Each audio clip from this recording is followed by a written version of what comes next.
Bharatiya Janata party में इस समय संगठनात्मक रूप से सबसे महत्वपूर्ण दौर चल रहा है। अभी बीते 3 दिनों में प्रदेशों के अध्यक्ष को चुना गया है।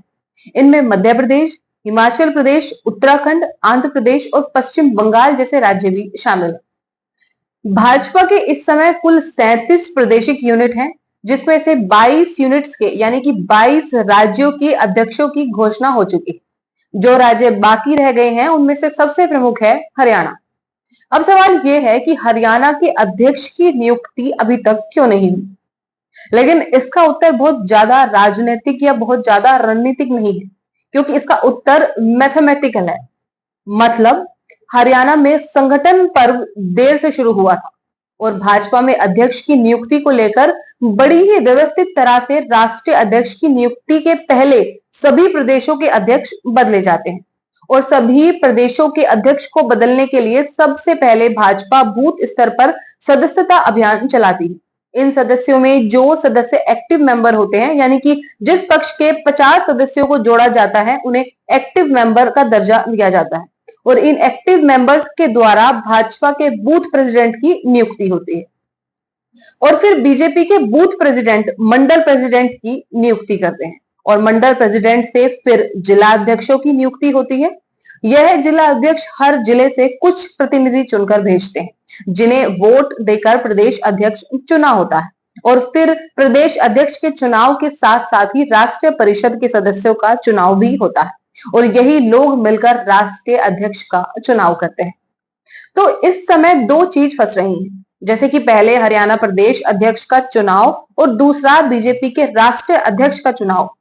तो ऐसा है कि हरियाणा में प्रदेश अध्यक्ष अगर नहीं बनता है तो भी बीजेपी के राष्ट्रीय अध्यक्ष के बनने या ना बनने का कोई प्रभाव नहीं पड़ेगा, क्योंकि भाजपा के संविधान के अनुसार 37 में से यदि 22 राज्यों में प्रदेश अध्यक्ष और राष्ट्रीय अध्यक्ष के बनने या ना बनने से कोई प्रभाव नहीं पड़ेगा, क्योंकि भाजपा के संविधान के अनुसार 37 में से यदि 22 राज्यों में प्रदेश अध्यक्ष और राष्ट्रीय परिषद सदस्य चुने जा चुके हैं तो फिर उन लोगों के द्वारा ही राष्ट्रीय अध्यक्ष को चुन लिया जाता है।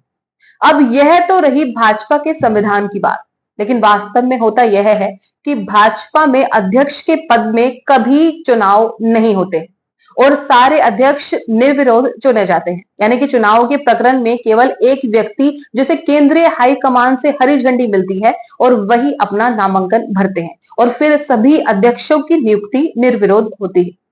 तो एक बात को लेकर निश्चित रहना होगा कि जिस प्रकार से भाजपा के 22 राज्यों में प्रदेश अध्यक्ष निर्विरोध चुने गए हैं, उसी प्रकार हरियाणा में भी प्रदेश अध्यक्ष निर्विरोध चुने जाएंगे।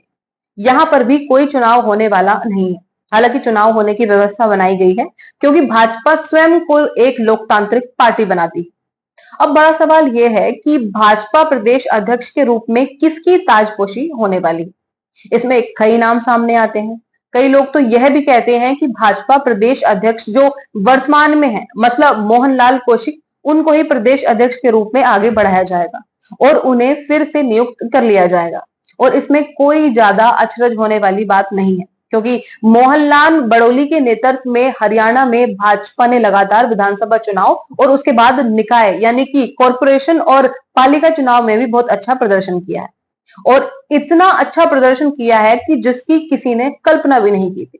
लेकिन मोहनलाल बड़ोली का कार्यकाल कुछ विवादों से भी घिरा हुआ है और कुछ केसेस यानी कि कुछ आरोप उन पर लगे हैं। हालांकि यह बाद में गलत यानी कि झूठे साबित हुए, लेकिन कहते हैं कि राजनीति में जो दाग एक बार लगता है वह दोबारा धुलता नहीं।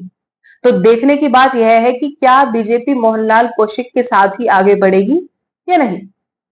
लेकिन अगर आप हमारी राय जानना चाहें तो हम आपको बता दें कि हमें जो जानकारी मिल रही है, जो चर्चाएं उठ रही हैं सत्ता के गलियारों में, वह इस ओर इशारा कर रही है कि इस बार किसी गैर विधायक को ही प्रदेश अध्यक्ष बनाया जाएगा, जिस पर किसी भी प्रकार की अलग जिम्मेदारियां ना हो और वह पूरे के पूरे रूप से अपने प्रदेश अध्यक्ष के दायित्व का निर्वहन कर सके।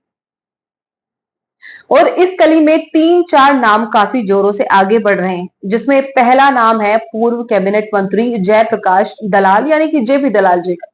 और जेपी दलाल लोहारू विधानसभा से आते हैं। हालांकि इस बार वह चुनाव हार चुके हैं, लेकिन वह एक मजबूत जाट चेहरा है। और ऐसे समय में जब भाजपा के पास हरियाणा में केवल एक ही चुनौती है, जो है जाट लैंड को साधने की, ऐसे में जेपी दलाल को प्रदेश अध्यक्ष बनाकर जाट समाज में भी एक अच्छा मैसेज दिया जा सकता है। और जेपी दलाल को भी भाजपा के साथ निष्ठा के साथ रहने का और विपरीत परिस्थितियों में भी खड़े रहकर जाट लैंड से भले हारने को, लेकिन वह एक मजबूत जाट चेहरा है। और ऐसे समय में जब भाजपा के पास हरियाणा में केवल एक ही चुनौती है, जो है जाट लैंड को साधने की, ऐसे में जेपी दलाल को प्रदेश अध्यक्ष बनाकर जाट समाज में एक अच्छा मैसेज दिया जा सकता है। और जेपी दलाल को भी भाजपा के साथ निष्ठा के साथ रहने का और विपरीत परिस्थितियों में भी खड़े रहकर जाट लैंड से भले हारने का क्यों ना हो, लेकिन बीजेपी की तरफ से पूरे दमखम से चुनाव लड़ने का उनको इनाम मिल सकता है। क्योंकि एक जेपी दलाल सीनियर नेता भी हैं और संगठन समझते हैं, पार्टी चलाना भी जानते हैं और काम करना भी जानते हैं। तो ऐसे में उनकी जिम्मेदारियां बहुत मजबूत दिखती नजर आ रही हैं। खैर, इसके अलावा एक दूसरा नाम भी है, कैप्टन अभिमन्यु, जो कि पूर्व कैबिनेट मंत्री भी हैं और उन्होंने सेना में 7 साल तक अपनी सेवाएं दी। कैप्टन अभिमन्यु के पक्ष में बहुत सारी बातें हैं, जैसे कि ऑडियो में सबसे महत्वपूर्ण है, और वह जेपी दलाल की तरह जाट चेहरा भी है और युवा भी है। अगर हम जेपी अग्रवाल की बात करें तो सारी चीज उनके पक्ष में होने के बावजूद भी एक चीज जो उनके विरुद्ध है, और वह है उनकी उम्र, जो कि 70 के मुआने पर आ गई है। और भाजपा की जो नई नीति है उसके तहत भाजपा यह चाहता है कि उनका अध्यक्ष कम से कम उम्र का हो, जिससे कई सारे समस्याओं का उन्हें सामना ना करना पड़े और युवाओं के संग बेहतर तौर पर कनेक्ट भी कर पाए। तो कैप्टन अभिमन्यु की उम्र ज्यादा है और उन्हें युवा भी नहीं कह सकते, लेकिन उन्हें वृद्ध या वरिष्ठ भी नहीं कहा जा सकता। खैर, तीसरा नाम जो है वो प्रमुखता से आ रहा है, वह है सुरेंद्र पूनिया का। और ऐसा इसलिए क्योंकि सुरेंद्र पूनिया वर्तमान में भाजपा के सांगठनिक पद पर भी हैं। वह भाजपा के प्रदेश महामंत्री हैं और महामंत्री के रूप में उन्होंने लगातार बेहतरीन काम किया है।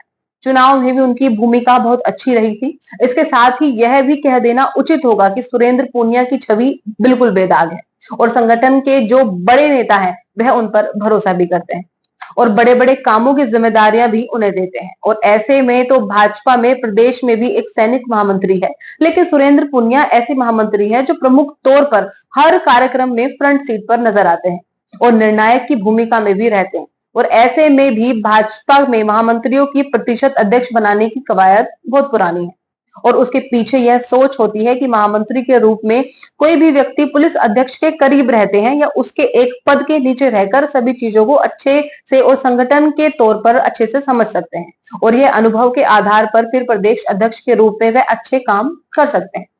इसके अलावा भी कई और नाम चर्चा में हैं, लेकिन हम उनके बारे में बात नहीं करना चाहते क्योंकि इन सभी नाम को लेना थोड़ी हल्की बात होगी। वैसे तो कई ऐसे लोगों का नाम भी लिया जा रहा है जिन्हें पार्टी में आए हुए यानी भाजपा में आए हुए साल भर से ज्यादा भी नहीं हुआ, लेकिन यह बता देना सही होगा कि भाजपा के घोषित नियम के अनुसार कोई व्यक्ति जो 6 साल से कम उम्र में पार्टी में है उसे प्रदेश अध्यक्ष तब तक नहीं बनाया जा सकता जब तक ऐसा करना बिल्कुल आवश्यक ना हो एवं उसके लिए राष्ट्रीय अध्यक्ष के द्वारा रेजोल्यूशन पास किया जाता है और इसकी संभावनाएं बिल्कुल कम है।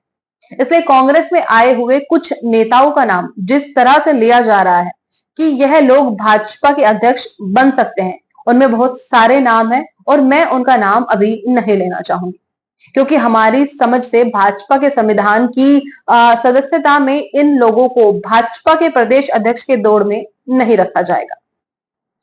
खैर, प्रदेश अध्यक्ष कौन होगा कौन नहीं यह तो वक्त ही बताएगा, लेकिन मैं आपसे पूछना चाहती हूं कि आपके हिसाब से प्रदेश अध्यक्ष कौन होना चाहिए और कौन नहीं। अभी के लिए इतना ही। मैं तनु शर्मा आपसे विदा लेती हूँ, फिर मिलती हूँ एक नई खास मुद्दों के साथ। तब तक के लिए आप देखते रहिए हरियाणा वृतांत। अपने विचार हमें कमेंट बॉक्स में जरूर लिखकर भेजें। देखते रहिए हरियाणा वृतांत। नमस्कार।